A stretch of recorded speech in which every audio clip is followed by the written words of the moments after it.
Yeah, all good. Thank you, Drew. I appreciate that. Hi, Hannah. Thank you for joining. Hi, Lindsay. Thank you. So, seems like my audio is coming through to all of you. This is a good sign.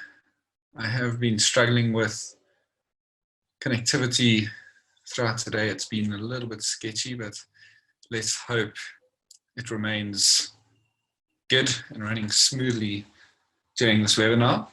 So we are about 5 minutes early, and just going to give everyone a little bit of time to log on. And before I start running through a day out on safari, yeah, I'm just going to give people some time to log in. But I hope that you've all had a great day back home. It's been a nice, busy and productive day in Johannesburg. I'm sure if a lot of you, yes, everyone is steaming in now. Welcome everyone, great to see you all on board. Thank you so much. But if you are following the Wild Eye guides and the Wild Eye social platforms, you would have noticed that there's a lot of blog content, video content, and just all around general social content going out, and that's what we are trying to achieve during this time, seeing that we cannot get all of you out on safari. We are trying our best to provide you with some content that can keep you entertained, that can educate you, and I hope that this is helping. But it's been a lot of fun, even though I would love to be out on safari. I'm supposed to be actually landing in Kenya in the next half an hour because my Amboseli Lake Nakuru safari was bound to start tomorrow. And sadly, we are locked down and we cannot move anywhere. But yeah, the time at home has been great. And producing cool content for all of you has been a lot of fun. There's a lot of new creative and exciting stuff popping up, and that's all about, or is bound to happen in the weeks to come. And yeah, it's very exciting. So I hope all of you stay tuned and keep up to date with everything we get up to over the next couple of weeks. It's going to be a lot of fun. So there's so many of you. Welcome everyone. Thank you for taking the time to join. It's an absolute pleasure being here. And throughout this evening, throughout this chat, please feel free to leave me any questions in the Q&A column. If you have any questions regarding safari, a day on safari, what one can expect, or whatever question pops to mind, please just feel free to leave it in the Q&A panel. And then what I will do is I will answer it either right there and then if it is relevant to whatever I'm chatting about at the time. If not, I will answer it at the end of what I have to say of what a day on safari is all about. Yeah, there's still people ticking in and flowing in. Welcome everyone. Thank you so much for joining. I hope you've all had a great day so far. Or if it's the start of your day, I hope your day continues to be great. If it's the end of it, I hope it has been great. And there we go. Cassie Lee, hello. I hope things are going well down in Cape Town. Please tell the Scott family I say hi. Mary, great to have you on board. Keegan, how are you doing, my man? Keegan and I are doing a live chat on Instagram on Friday, 7 p.m. Central African time. Keegan is in the aviation world. He is a pilot, and we are going to be chatting about the struggles we basically are facing during this lockdown, because obviously one industry that's also been affected hard, not only the tourism industry, but it is the aviation industry. So I think that's going to be a pretty fun chat. So if you have any questions regarding aviation or safari, feel free to join in on that live chat on this coming Friday, 7 p.m. And we will try and answer your questions as best as we possibly can. but I see it is just past 5:30 and people are still ticking in, but I'm going to get started with this. But for those of you who have just joined and still are joining, what I am going to be doing on this webinar today, and with all of you being on here, must have seen the posts. I'm obviously chatting through what one can expect from a day out on safari. And if you have any questions regarding whatever I'm chatting about, or any safaris related, or questions related to safaris, please feel free to leave a message in the Q&A panel, and I will get back to those questions as soon as I can. If it is relevant to the topic I'm chatting about at that time, I will answer it there and then. If not, I will answer it at the end of the webinar. So let's get cracking. Let's start chatting about what one can expect on a day out on safari. And a lot of the names popping up over here, I know, have joined while they're on safari, and I'm sure a lot of you on here have been on a safari before. But for those of you who have not yet been out on a safari in Africa, something truly incredible awaits you. And what this is the excitement and the thrill of getting out onto a safari vehicle, driving out and experiencing the wilds of Africa. And one big role and part of this day is tracking down and looking for animals to view. So this may be actually finding the spoor of animals, tracking them on foot, looking for them, listening to the calls or alarm calls of monkeys to locate predators in the area. So it is extremely, extremely exciting. And I'm sure a lot of you who have been on safari before will agree with me when I say this.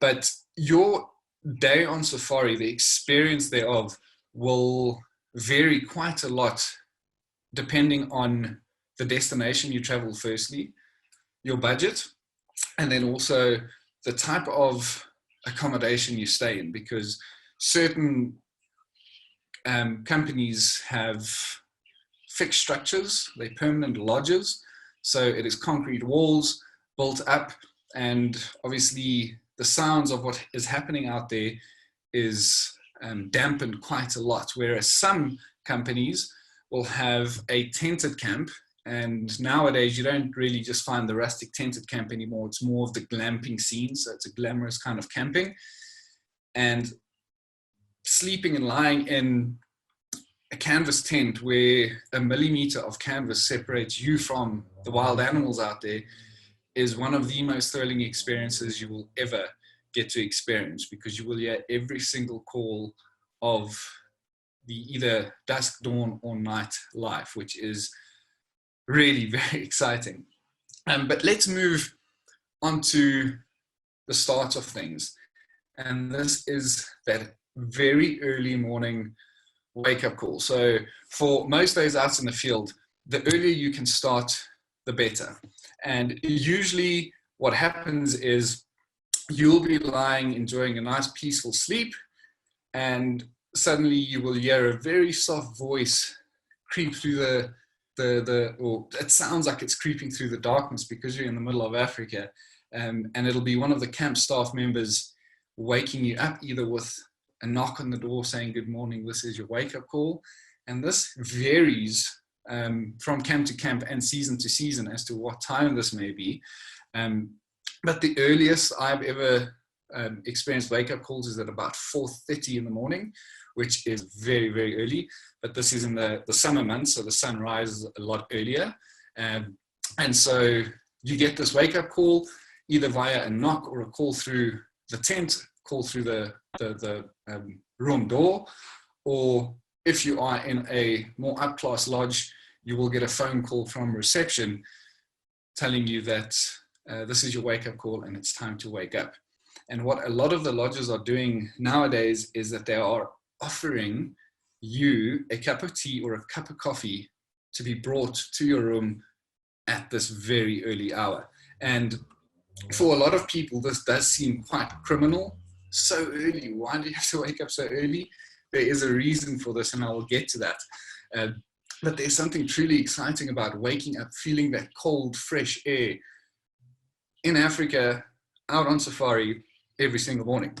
You also have that morning chorus of the birds calling, and sometimes you get lucky, you still hear the hyenas whooping, lions roaring, leopard grunting, whatever it may be, all while you're getting ready for your morning safari. And you usually have about a half an hour grace period where you wake up, you can have your coffee if it gets delivered to your room, have a shower, get ready for your morning activity. If lodges do not bring coffee to your room, and if one coffee is not enough, there is always a greatly set up coffee station in the communal area of the lodge. And this is where you can then get your morning coffee, a nice rusk, cookie, a cake, whatever the lodge provides. All the guests in the lodge kind of get together around the central area, including your guides. Everyone enjoys a cup of coffee, and excitement just starts building in these early hours. And getting to why you have to wake up so early on a safari is because usually your best game viewing is during the cooler part of the day, particularly for your nocturnal animals like lion, leopard, hyena. They are still active during this early hour of the morning. And it just increases your chance of getting lucky enough to bump into them and see them and spending time with them before the heat of the day seeps in, and they then move away and seek cover to escape that heat. Also, why it is so important, particularly for a safari with wild-eye, is because it is that those first 2 hours or so of morning sunshine is the best light, photographically speaking. But the most important aspect as to why it's very important to wake up nice and early is because most of the animals are still active and moving. So this is one of those reasons. And what then happens is, once you've enjoyed your cup of coffee in the communal area of the lodge, you will then get kind of bundled up because you are allocated to vehicles during your safari. Your guide will then come in, reach out to all his guests and say, okay guys, it's about time, we need to get going. And usually this is just before sunrise, just as it's getting light enough and the sun's rising, and it's slowly, well, I wouldn't say warming up yet, because yes, it is Africa, but it still gets really, really cold in the winter months. But then you all start making your way out to the safari vehicles. And I'm going to divide this up into two regions in Africa again, one being East Africa, one being Southern Africa, because things do vary slightly with regards to vehicles and how the day kind of unfolds. So in Southern Africa, what will happen is your guide will pull all his guests together and take you out towards the safari vehicles. And in Southern Africa, it's mainly a open-sided safari vehicle with tiered seats. And there's 3 rows of seats with 3 each. And in East Africa, it is a closed-up safari vehicle with massive windows and a pop top, so you can stand up and view game by looking over the roof, basically. So the vehicles do differ depending on the area you decide to go on a safari in. And as mentioned, these vehicles are Land Cruisers or Land Rovers, depending on what the particular establishment is using. And they are full-on 4x4 vehicles, because a lot of the time the terrain that you face can be quite tricky and it can be quite challenging. And for those of you who have been on safari will know that at times, if you do not have a 4x4, there is no way you are going to access the areas you need to access. But very well-equipped vehicles and extremely comfortable. A lot of the lodges in the industry today, because Africa does get cold in the early mornings, will provide you with blankets. Some even provide you with a hot water bottle in the morning to keep the hands warm and the lap warm. And it works really, really well. But there's just something about that very cold, fresh air in Africa, which just kind of wakes you up and it gets you ready and truly excited for the day as you drive out of the lodge. And usually what happens is you get paired up with a group of people on a vehicle. And as the industry has grown over the years, a big factor for organizations or lodges is guest comfort. And they usually tend to try not overcrowd these vehicles, because in Southern Africa, for example, there are 3 rows of seats. Each row can sit 3 guests, and therefore 9 guests can be in the back and 1 next to the driver up front. So that's a total of 10 people. Very, very seldom do you see that happening today. And most organizations usually just limit the amount of guests per vehicle to 6. So that'll basically be 2 guests per row on the safari vehicle, leaving ample space, and your comfort is a big priority to them. There is also an option of having a private vehicle, but again, that just comes down to what your budget may be, because a private vehicle comes in at quite a hefty premium. But if you're willing to pay for that, you can enjoy a safari vehicle to yourself. But again, that just comes down to budget. But now you're in your vehicle, you're sitting nice and comfortable and ready for your morning activity. Your guide will then give you a brief and starts up the engine, and he makes his way out into the wilds of Africa. You're obviously all sitting at the back there, all excited. What are we going to see? There's always that wish list deep back in your mind. I want to see this, I want to see that, I want to see a leopard do this, I want to see a lion do that. And the more you go on safari, the longer this list tends to become. Even though you've seen it multiple times, you just want to see it over and over and over and over again. But now you're out on the safari vehicle, nice chill, the breeze is flowing, you're hearing birds calling as they wake up, you hear lions roaring in the distance, alarm calls from the birds and the monkeys. And usually what happens is there is a plan in place. In the early mornings, the way I used to host and run my safaris when I was a lodge-based guide is that I wouldn't just go out there and kind of spray and pray and hope I bump into something, because the chances of you then finding something is not as great as if you've actually got a plan in place. And usually in Southern Africa, you have about 2 to 3 hours in the morning to execute this plan. But it can go on for quite a bit longer than that, sometimes even double that duration, because it all just comes down to what you're seeing out in the field and what the activity or wildlife activity is like. Because if it is dull, quiet, and there's absolutely no game movement, it's pointless driving around for 6 hours in hopes of finding something. Rather call it a morning and try your luck again in the afternoon. And the same goes for East Africa. There is usually always a plan, but mornings out in East Africa tend to be a lot longer than it will be in Southern Africa. And the reason being is last week I spoke, or the webinar I chatted about was the most frequently asked questions when it comes to travel to Africa. And one of the things I touched on there is diversity of game in different areas. So East Africa, for example, comes down to volume. There's going to be, at a particular time of year, say for example the Masai Mara, during the months of July into October, there are going to be hundreds and thousands, millions of animals, wildebeest, zebra, eland, who are all part of the Great Migration. So you are going to see a load of animals. Whereas in Southern Africa, there are no migratory routes and none of these massive buildup of mass herds moving around. But because there's more resource there for the animals, so more cover, more water, more food source for predators, animals tend to be more kind of compacted together. And so the chance of you seeing greater diversity on a safari in Southern Africa is, there's a greater chance for this. And this also comes down to why a morning safari or your game drive periods are a lot longer in East Africa than they are in Southern Africa. Because in Southern Africa, if you spend 3 to 4 hours out on safari, the chances of you seeing a greater variety of species than you would on a 4 to 5 hour morning safari in East Africa, you're going to see a greater variety in Southern Africa than you would in East Africa.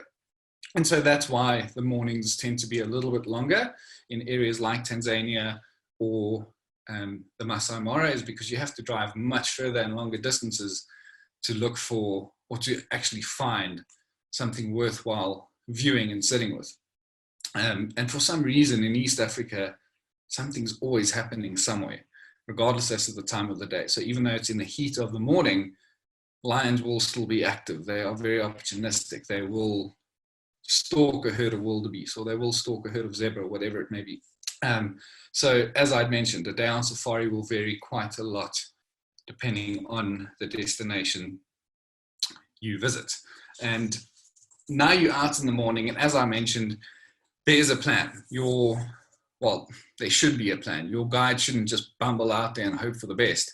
And the way I would kind of mold my safaris when I was a lodge-based guide is the early morning. What I would usually do is, because predators have been active the whole night, I would immediately first move to the nearest watering sources in the drier months, because if they were on a big patrol of their territory, making sure there's no intruders and they are now tired, they've walked a long distance, the first thing they usually think of is quenching their thirst. They need to go drink.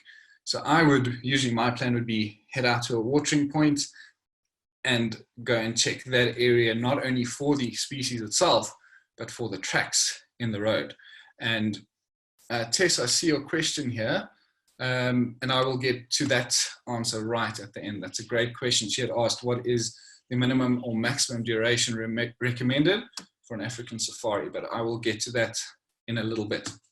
But now you're out scanning the nearest watering point. I used to guide out of a lodge in the Sabi Sands called Sabi Sabi, and there was a massive watering hole right in front of the lodge. So most of the guides fight for that route every morning, is to go look for fresh track of leopard or lion or anything else that's worthwhile following up on in that area. And it is such an exciting thing, because when you drive out and your tracker, who in Southern Africa, who sits on the front of your vehicle, puts his hand up, stops you, put the vehicle off, and he jumps off, you know, okay, there's something that he's spotted. It may be a drag mark of leopard pulling a carcass over the road, or leopard print or lion print on the road. So you get out, you discuss the plan, and he will then tell you if it's worthwhile following up on or not. If it is, bingo. Vehicle gets pulled off to the side of the road. The guide will then brief the guests and say, listen guys, there are some fresh leopard track over here. Myself and my tracker are gonna take a short walk off into that direction because the tracks are moving down into this drainage line. We want to go see if we can find this animal for you. You'll be perfectly safe in the vehicle if you do stay in the vehicle. That's very important. And then off the guide and tracker will go. If they get lucky and find that animal, they'll come back to the vehicle and take you in with the vehicle to go enjoy a sighting of whatever it is that they had tracked down. So there is a plan in place. And so what usually happens is, it's those watering points. You look for fresh tracks, look for if the species or animals are in the area. If not, because as the morning continues, the day warms up, these must-see or want-to-see animals, your big five in particular, start to kind of move closer towards denser and thick vegetated kind of areas, so drainage lines, riverbeds, things like this. So this is usually a good morning plan, and you'd usually bumble along these beautiful scenic rivers or drainage lines where there are these, you'll find massive fig trees, boer beans, jackalberries, and it's just it's a scenic drive. With birds calling, plains game in and around these areas, because animals are always moving, they never stand still. So the chances of you bumping into something while driving these very thick and dense areas are great. And it's all about being in the right place at the right time. But during this whole plan that's unfolding, which is usually oblivious to the guest sitting on the back of the vehicle, they just enjoying where they are, looking around, hearing all the sounds, smelling the smells, seeing everything. There is a very special moment that happens in the morning. And this is the coffee stop out in the middle of Africa. And obviously, if there's great game viewing happening, you're not going to stop for coffee. If there's lions stalking a herd of buffalo and you can get there, you're going to get there. But if the morning tends to be a bit quiet, or you've already experienced great game viewing early on in the morning, what will happen is your guide will pull off in a beautiful little area, usually in the mornings, because it is fairly cool in Africa, believe it or not. It's more of a open area so that the guests that then get out the vehicle, stretch their legs and enjoy a cup of coffee can enjoy the sun warming them up after a very early and cool start to the day. And this coffee is usually served, or optional. It is optional, you don't have to, but it is usually served with a tot of amarula or two. I'm sure a lot of you who have been out on safari, I see another question popping here and I will get to it at the end, thank you. But it is an incredibly yummy drink that you can enjoy, I would say, at any time of the day. It is an alcoholic beverage made from a fruit in Africa, and this fruit is one that you'll commonly find in Southern Africa called the marula fruit, and it is extremely tasty and puts a nice twist to one's coffee in the morning, and definitely gives you a good kickstart to get your day going. And another tradition in South Africa is, along with coffee and tea, comes rusk, which is a hard biscuit that South Africans tend to dunk into coffee or tea to soften it up a little bit. Some lodges provide muffins or cookies, and it's just a good time to enjoy the tranquility of Africa in the early morning without the noise of the vehicle, and enjoy a cup of coffee, stretch the legs during your morning activity. In East Africa, for example, things are a little bit different. Remember, you've traveled much longer distances, so you would stop for coffee or this break quite a bit later. And what will happen is, because you've covered so much ground and moved so far away from the lodging environments, we, on our East African safaris, generally would stop, and prior to leaving that morning would have arranged a breakfast box. So you will enjoy your full breakfast out in the field, along with your coffee and tea in a beautiful scenic area. And it's usually not just coffee and rusks, because, yeah, as mentioned, you are quite far away from the lodge. And yeah, out on safari, believe it or not, you get very hungry. Adrenaline seems to just elevate your hunger levels like no other. So that's usually what happens in East Africa. After the stop, and it all depends on what your plan is, because your plan might be to stay out there the entire day to maximize your time. This is something that is more common in East Africa. But in Southern Africa, what usually happens is, after that morning coffee, your guide may have picked up on some radio comms from other guides in and around the area, and there's something potentially exciting to go and see. You will then get in the vehicle and make your way there. If not, you will continue to try your own luck and look for your own track and sign or species itself. But usually this route, after your coffee stop, bumble along, is a slow bumble back towards the lodge. Because reason being is, in the heat of the day, in the middle of the day, animals tend to seek some cover, because the sun, African sun, is quite powerful. It gets really warm. And so these animals tend to go hide off in the dense areas. And in Southern Africa in particular, because there's a lot more vegetation for them to hide in, finding them becomes a lot more challenging. Whereas in East Africa, staying out there the whole day, there's not as much cover, and so finding game is still a great possibility. So in the heat of the day in Southern Africa, in most of the destinations in Southern Africa, you will usually return to your lodge or your camp at about mid to late morning, where you will then be welcomed back by camp management or front of house staff, whoever it may be. They usually have a nice, warm, refreshing towel, sometimes a refreshing welcome drink. And then from there, you make your way straight into a very late breakfast or a brunch. Charlotte, I see your question as well. and I will get to that question at the end of this if you do not mind.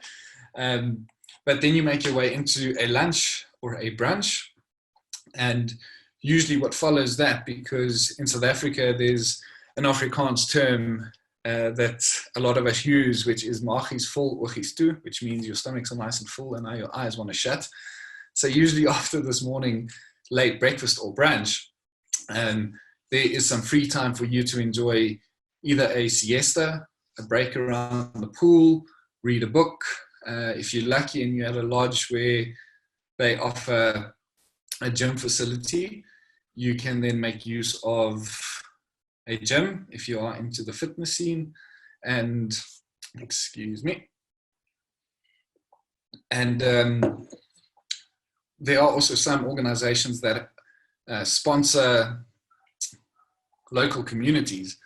And one of the non-safari optional activities is to go and visit these communities in the break between the two drives, which is usually quite a special thing, because a part of being on safari is learning about the locals' culture, their beliefs, and the way they do things, which is pretty special.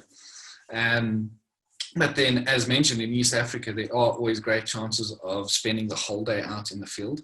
And these days can get quite long, they can get quite hot, but they do pay off. It is an incredible experience. So if you are worried about missing out on a meal, because I mean you never eat enough on safari, you can either arrange a packed lunch prior to you leaving on that morning safari, or if with wildlife, for example, we often take a breakfast box or a breakfast bag with us, and our guests enjoy the breakfast out in the field with a nice cup of tea or coffee. And if our plan was not to stay out the whole day, but we do, our chef prepares a lunch as he would as per normal if our guests were in camp. And then our team in camp will bring the meal to us. So you're not going to miss out on a meal, don't worry about that. But if we have returned back to camp and you've enjoyed your lunch or brunch in the camp, there's a tradition in mainly Southern Africa, and it is something that is referred to as high tea. And this is an afternoon tea just before your afternoon activity. So it's usually between 3:30 or 4, somewhere around there. And there's a beautiful spread of treats. And there's all different kinds of drinks. So it's fresh fruit juices, smoothies, iced teas, iced coffees. It's absolutely incredible. And then on the other side of it is your snack bar. And this is a massive array of sweet goods, savory goods. And trust me, it is a dangerous place to be. So make sure you've had a big but healthy brunch or lunch, whatever it may be, so you don't overdo it on that good snack table. And this usually happens, as I mentioned, at about 3:30 or 4, just before your afternoon activity starts. Reason being is because the heat of the day would have kind of moved over, and not only can you now bear the African sun, but the animals can also start moving again. And so again, you will then, this high tea or afternoon coffee is usually set up in the communal area of the lodge, where you will then hopefully not overindulge and then make your way out on safari, because your guides will meet you there again and then escort you through to the vehicles to make your way out on the afternoon activity. And again, there is usually a plan in place, because now conditions are slightly different. It is not chilly, it is not cold in the afternoons, usually, if it's not in the rainy season. And my plan always used to be, go seek those drainage lines and dense areas first, and then as it cools down, make your way back to the water.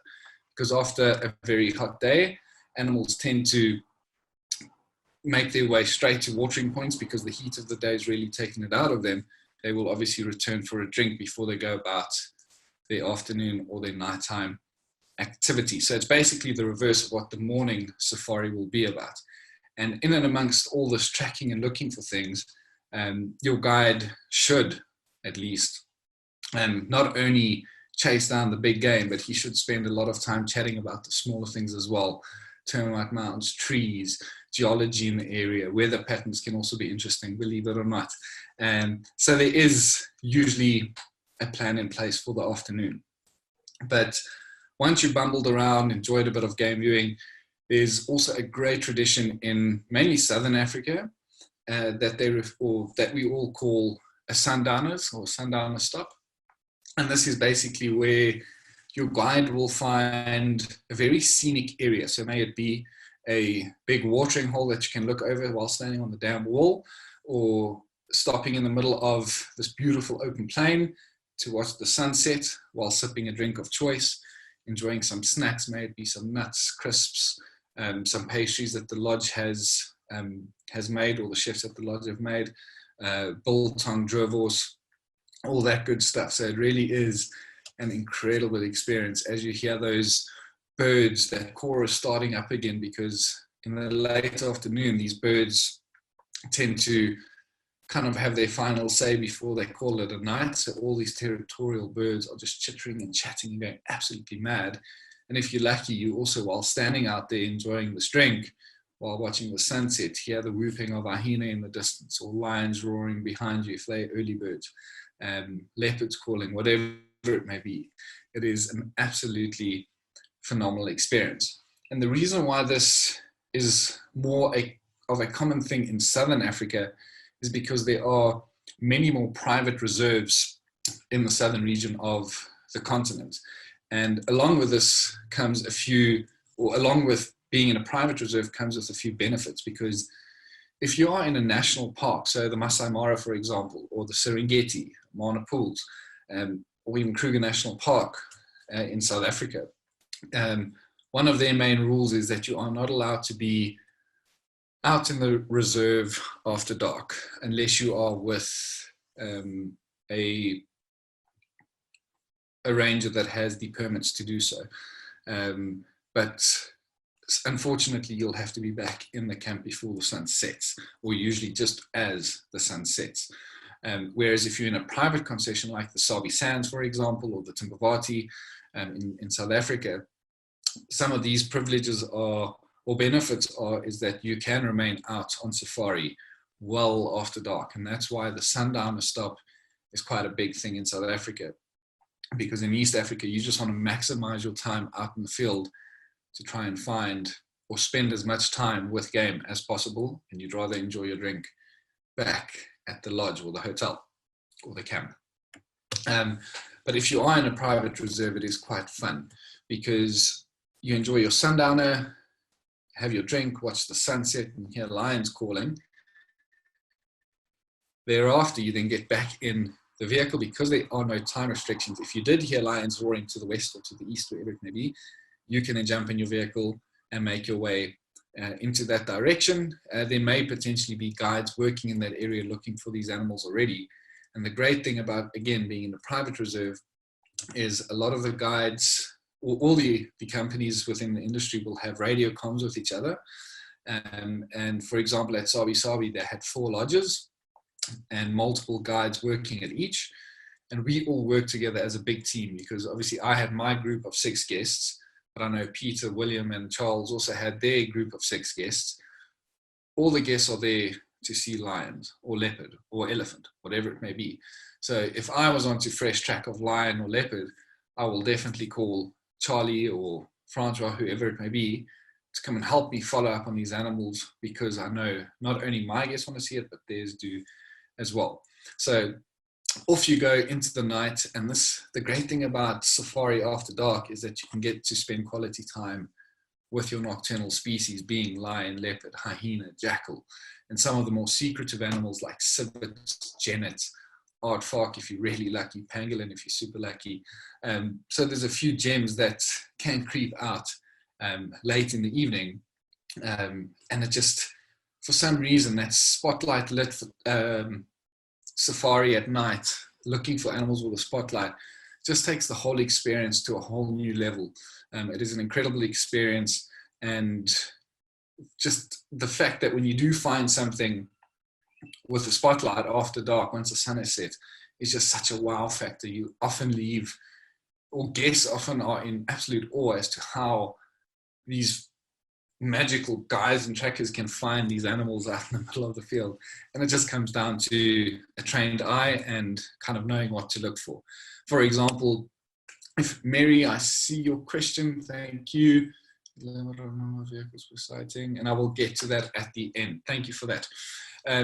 But I've seen, I think the animal that has blown guests away most often is a chameleon, believe it or not, because in the summer months, as the summer starts creeping in, chameleons start creeping out again from the woodwork.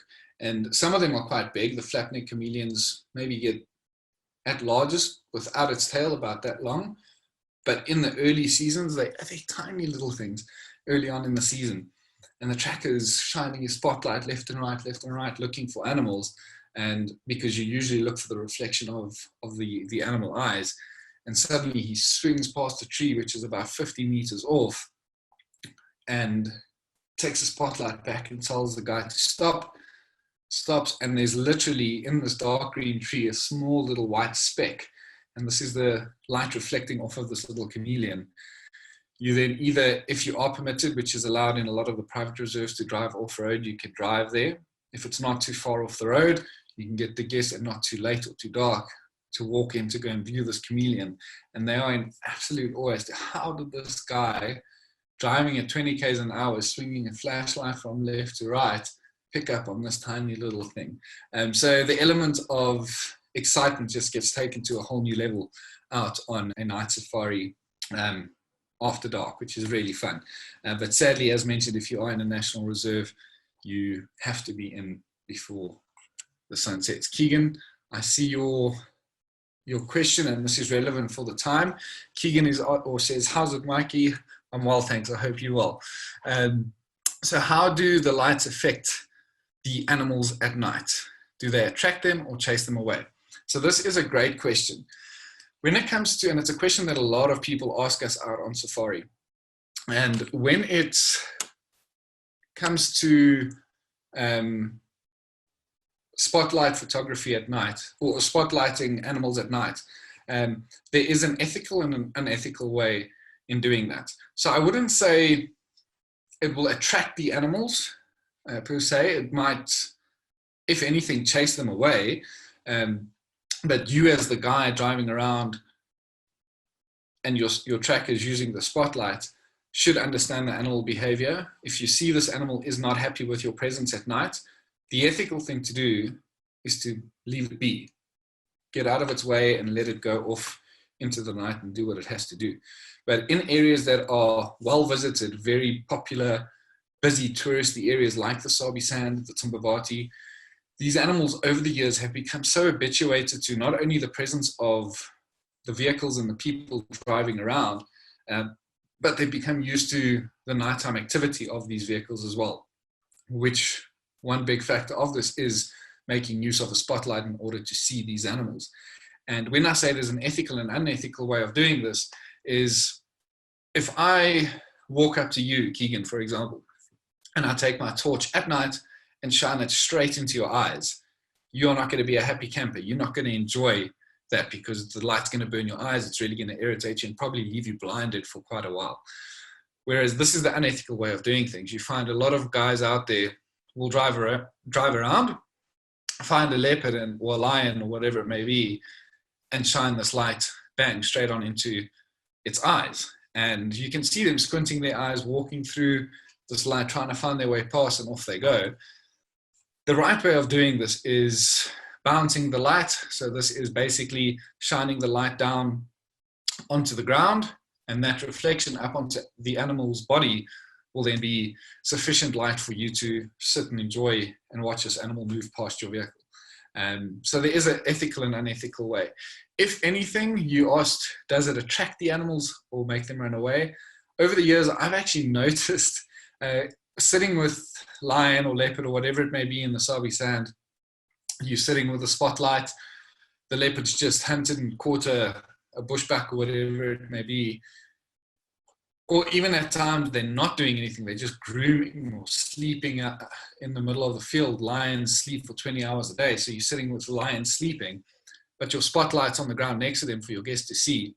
Often you find hyena, these sly little critters, they've actually learned that if there are a few vehicles in a sighting all using a spotlight, they've learned that something interesting must be happening there. Because a lot of the time at night, you're sitting with lions on a buffalo kill, or leopard with an impala up in the tree, or whatever it may be. So I would actually say, confidently say, that hyena are attracted to spotlights at night, because it's one unnatural tool they've started using when it comes to them and their scavenging traits and behaviors. And then just with regards to the ethics of spotlighting animals at night, the right thing to also do is to only make use of a spotlight on nocturnal animals. So these are animals that are active at night, your lion, your leopard, your hyena, things like this. Whereas the animals that you can see clearly moving and active in the middle of the day, so elephant, rhino, buffalo, zebra, all the plains game, these are animals that you should not use the spotlight on, because you have a fair chance of seeing them during daylight hours. Keegan, I hope that has answered your question, and thank you for that. That was a great question. But now moving on, you are bumbling around at night, finding these animals. It's really exciting. Everything's dark and there's calls all around you. It is a great experience. And eventually you find your way back to the camp. And remember, guides never get lost, only temporarily disorientated. So if you do feel as if your guide's lost and bumbling around, he will find his way back to the camp. And because they are always in radio comms, and this radio comm is not to locate camp again, it is just to try and maximize the amount of game viewing for his guests, as everyone's in contact and chatting. So you are 100% safe out there. If something does happen, the vehicle breaks down, which does happen. The vehicle can break down because they get used really well. You can get into a situation where you have a flat tire and your spare wheel's flat, or you then change your wheel because your spare is working perfectly fine, and 20 meters down the road, you get a puncture in the other wheel, and it's happened to me on a number of occasions. And then you'll have to call the lodge for an assistant vehicle to either bring you another wheel or a different vehicle to get your guests back to camp. So there's no need to worry about nighttime safari and being out there and worried about getting lost or getting attacked by an animal or getting stranded out in the middle of Africa in the middle of the night in an open safari vehicle. There's no need to worry about that. But eventually you'll find your way back to the camp, and again, be welcomed back by some staff, maybe management, or the front of house teams, again, with a refreshing towel to, if it's in the cooler months, warm up the hands, warm up the face, get rid of some of the dust. But you will then have the opportunity to go and refresh yourself a little bit back in your room or your tent, have a quick shower before dinner. But the great thing is, don't spend too much time in and around the room. Reason being is because at most camps or lodges, there's a nice big fireplace in what we refer to as a boma, which is a nice big bare open area, where dinner tables are usually set up, or a nice amount of chairs around the campfire. Because once you don't have to go back to the room to freshen up. If you want to do that after dinner, feel free. But most guests tend to like to go and wash their face, wash their hands properly before they come through for dinner.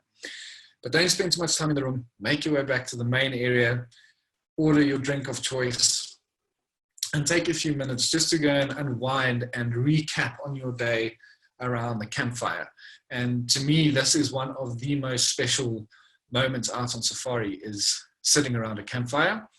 And if you are that kind of individual who sits around a fire and doesn't want to talk to anyone, so may it be, sit there, sip your drink of choice, and just enjoy the fire in front of you. Stare deep into it, because you can get so lost in a fire in the middle of Africa, because not only are those flames fluttering in front of you mesmerizing, but the calls of lion behind you, or the owl in the tree next to you, it is truly an incredible experience.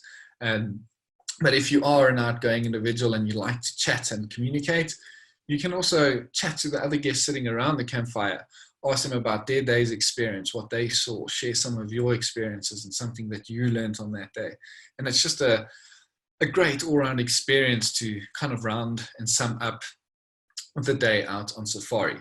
A lot of lodges, if you're lucky, also will allow for or provide you with some more entertainment by either bringing in a naturalist to speak about a particular topic, or they have their local camp staff. Like us in the Mara, for example, will have Dixon and his team of Maasai stand around our campfire one evening and chat to the guests in camp about the Maasai culture, who they are, where they come from, why they do what they do, how they do what they do. And a part of this Maasai cultural evening is not only to provide our guests with a deep and rich understanding as to what the Maasai really are and where they come from, but you get to enjoy a traditional way in which they prepare one of their meals. And this is a goat that they prepare around the open fire. While you're sitting there, while they're chatting to you, they're turning this goat that's kind of stuck up onto a piece of wood.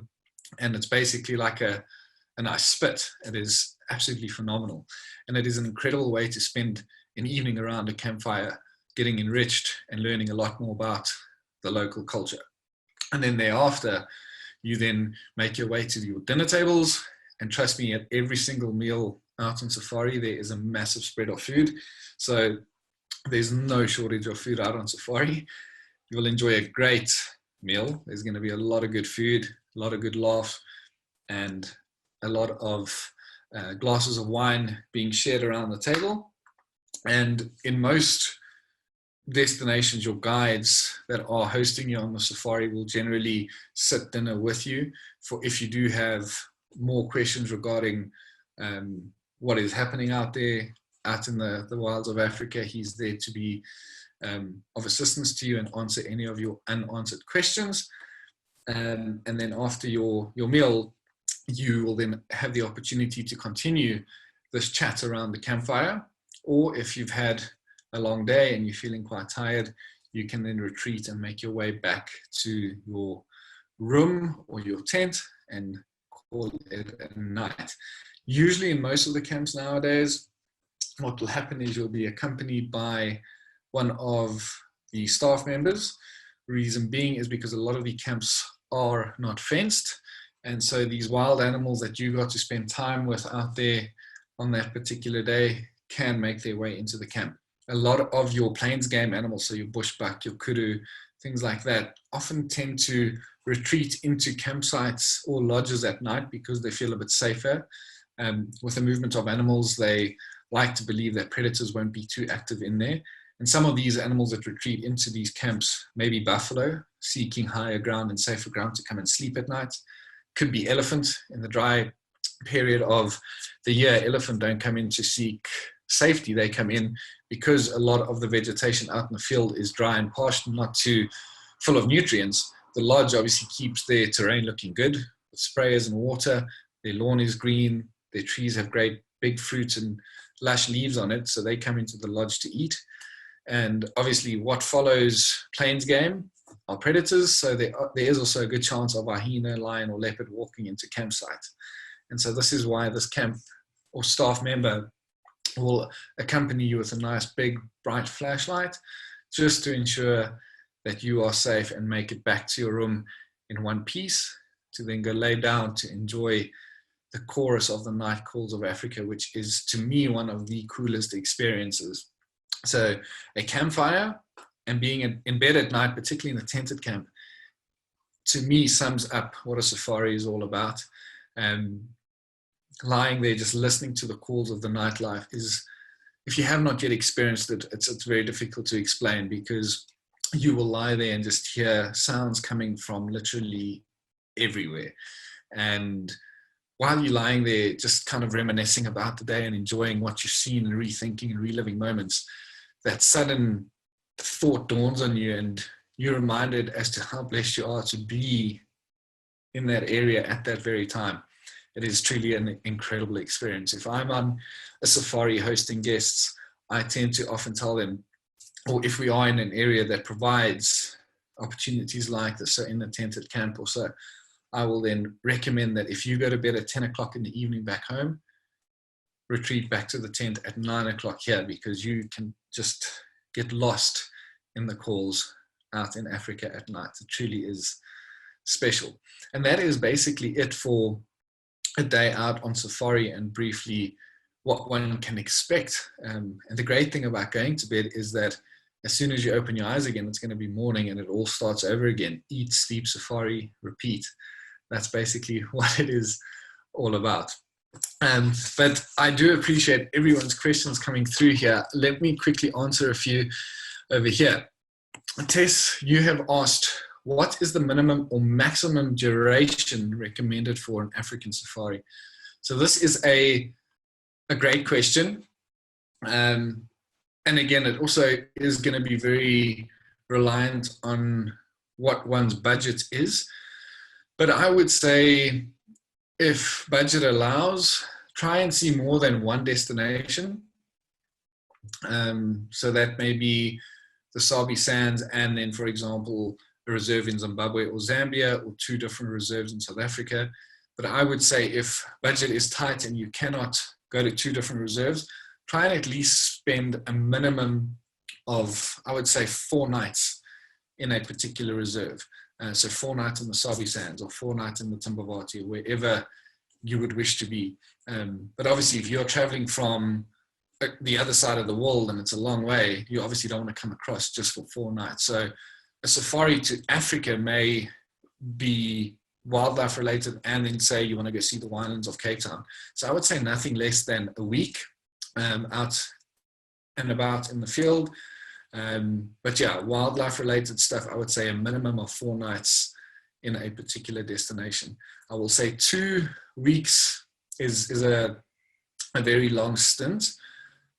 One tends to get a little bit tired closer towards the end, but trust me, it is so worth it. Being out on, the more or the longer you can spend out on safari, the better, put it that way. But I would say a minimum of 4 nights in at least one destination, and a minimum of a week for travels to Africa to try and experience everything as a whole. I hope that has answered your question, Tess. Iago, thank you for your question. So, which national park is best to see and photograph wild dog? A great question. And again, it comes down to experience and what you want to experience, and the expectations you will have.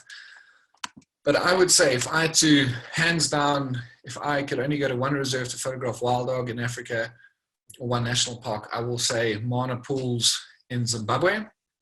So this is on the border of Zimbabwe and Zambia, where you still find a great and healthy population of African wild dog. And the cool thing about the wild dog, or Mana Pools in general, is that a lot of your safari activities happen on foot. So you can actually get out the vehicle and approach animals on foot, may it be massive elephant to the small antelope walking under the under trees in the floodplains of Mana Pools. I would say that's definitely the best place to view wild dog, is Mana Pools. But the thing with the Mana Pool safari, particularly if you want to focus only on wild dog and spend a lot of time with them, is you'll have to be fit, because these dogs move extremely quickly. They can run long and very, very fast, or long distances, and they can cover long distances very, very quickly. So you're going to have to be up for a good run around to keep up with them and enjoy good sightings of them. But by far, hands down, Mana Pools is the best place to spend time with wild dog in Africa. There we go. Charlotte, thank you for your question. How often do you know the animal is there before you arrive? Oh, that's a great question. I think we have a lot more eyeballs staring back at us sitting in the vehicle than eyeballs hitting other things out in the field. I think a lot of animals, and this again just backs me when it comes to how okay are the animals with you being there. If the animal doesn't want you there, it's going to run away. What will tell you that it doesn't want you there? But if it doesn't want to be seen, it won't be seen. It'll hide away. But that's a very good question. How often do you know the animal is there before you arrive? Yes, it's kind of a 50-50, because a lot of the reserves, Charlotte, have quite a few guides out in the field looking for animals. Yeah, if you are in good radio communication with your fellow guides, you as the guide will obviously know there's animals there, but it's always best to try and keep it a surprise for the guest sitting in the back of the vehicle. So you're going to go see a pride of 18 lion, rather than tell the guest, or keep it a surprise to them. But I would say throughout my experience as a lodge-based guide driving around looking for animals myself, the amount of times I nearly had a heart attack zooming around a corner and there's a lion or an elephant standing in the road has been there's been a fair share of that's happened. But to put an exact number or value down on that is quite tricky. I hope that answers your question, Charlotte. Mary, there we go. Mary, thank you for your question. Mary has asked, is there a limit on number of vehicles per sighting in the private reserves? Yes, there is. This is a great question. So a lot of the time people feel quite, if I may, disgusted by how certain industry or certain lodges or areas will kind of run their sightings, if I may. Whereas in the Masai Mara, for example, during the Great Migration, there are a lot of vehicles at crossing points to watch these animals cross by. In the Kruger National Park, for example, it's a national park and people can self-drive through this area. So there can be 40, 50, 60 different vehicles within a lion sighting. And things get absolutely crazy. It's mayhem. You can't move. You don't even want to see the lion. You just want to get to your camp, and you can't because the road is just gridlocked with all these vehicles trying to see this lion that they can not even see because it's 200 meters off the road behind a rock. But yes, this is one of the major pros to being in a private reserve, is that these sightings are heavily and very strictly monitored. And there are big ethics when it comes to the impact that you have on the animals that you are viewing. So most of the reserve or the private reserves in Southern Africa will limit these high and big key species like your big five, your wild dog, your cheetah, to a maximum of 3 vehicles per sighting. And then there is a standby list thereafter. So basically what this means is there will be 3 guides in a sighting with lion, and there will then only be allowed to be 2 other vehicles that aren't in that sighting but who want to come in to be on standby. So I'm enjoying the sighting with my guests. As soon as I leave, the first standby can then enter the sighting only once I have left. So yes, there is a limit to the number of vehicles per sighting in private reserves, and these numbers vary from reserve to reserve. So even if it's within the Sabi Sand, Sabi may have a different limit to Londolozi, for example, or Londolozi will have a different limit to Singita, for example. But yes, there definitely are limits and regulations in place to ensure that the impact of the presence of the vehicles and the people within these vehicles do not impact the animals too much. I hope that has answered your question accurately, Mary. Keegan's got another question. How does rainfall affect game viewing? Is it better before a storm or after? Well, again, this is something I cannot answer because the experiences I've had have been so varied over the years. And again, it just depends on if you're in the beginning of a rain or wet season, middle or end of a rainy or wet period. Because if, for example, in the start of the rainy period, the rains fall, hits the ground, animals tend to go into kind of a state of shock because they've had months of no rain. It's been hot, it's been dry, and suddenly there's this massive thunderstorm and this downpour of 100 millimeters of rain all at once. These animals feel like, where are we? It's like we're on a different planet now. And it does seem that they go into this kind of, if I may, lockdown, as we're all currently sitting in, lockdown state. And they don't move, they just stay put. And this may be, they could be in shock, they could just be getting really cold and they don't want to move. So this is quite a tough question to answer, Keegan, because not only does the rain affect it, but the actual temperature on the day will also play a big role. If it's a warm day, it rains and it remains and stays warm, then game movement usually tends to continue, and you still see a lot of game during and after the storm. But if it's been a very cold day, a thunderstorm in the evening or the afternoon, and the rain stops, because it's been so cold, and now that added element of the rain, and now everything's wet and even makes everything even colder, animals tend to kind of hunker down and try and warm up. But yeah, quite a tough question to answer, because I've experienced great game viewing before, during, and after a storm.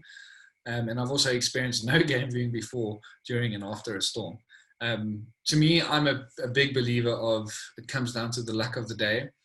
I love being out on safari in a storm, in the rain, because it's so beautiful watching these animals as it's pouring down, and some of their behavior that changes. You can just learn so much from them. But to me, it purely just comes down to being in the right place at the right time, before, during, or after a storm. I hope that has answered your question accurately, Keegan. And then Mary's got another question. Are there differences in max size lenses for South Africa and East Africa? So a maximum size of a camera lens in South Africa and East Africa. Yes, I would say there is quite a large difference when it comes to one or gear recommendation for these two different areas, because remember the terrain in East Africa is wide open, broad grasslands, these massive plains, and a lot of the times in the reserves in East Africa, because they are national parks, you can't really do off-roading, and so animals can be way off in the distance. So you would want a minimum of at least a 400mm lens to ensure that you can at least capture a shot of that lion walking in the field or sitting in the field, whatever it may be. Whereas in Southern Africa, and a lot of the reserves are more privately owned conservancies or reserves, you can spend time going off-road. And this longer, massive glass is not always needed out on safari in Southern Africa. I always recommend for areas like the Sabi Sand, the southern region of Kruger, somewhere around a 300mm lens, 70 to 200, and a 24-70 will be ideal. But if you, say for example, come on safari to Southern Africa with 100 to 400 or a 70 to 200, because you can go off-road and get so close to these animals, you will get away with a 70 to 200 easily in South Africa. Whereas if you were in East Africa, you would struggle a little bit. Mary, I hope that has answered your question accurately. Has anyone got any more questions regarding a day out on safari, regarding safari in general, whatever it may be? Because nothing new is popping in. I see people are still joining here. So sorry, I've just got to the end of this chat. I thank you all for joining me this evening. Well, it's evening on my side. And I do appreciate everyone's time. I appreciate everyone's questions. If you have just joined, or if any of you know of friends who would like a brief understanding or a rough understanding as to what a day on safari is all about, please do put them in touch with me, because this particular webinar will become an Instagram TV that I will share out onto Instagram in the coming weeks. So if you know of anyone who would like to listen to this chat, please put them in touch with me on Instagram, michael.laubscher, or they can get in touch via email, michael@wild-i.co.za, and I can share this chat with all of them. But again, I thank you all for your time. There's no more questions popping in. So that is about it for this evening. Thank you. Oh, there we go. Mary's. You're most welcome, Mary. She's just thanking me. And yeah, you're most welcome. I'm very glad that you were able to join this chat. But have a great evening, everyone, or a great day, great morning, wherever you are in the world. Thank you again for taking the time. And yes, I look forward to catching up with all of you on the next webinar in the coming days. Have a great evening. You're most welcome, Cassie. Bye-bye. Cheers.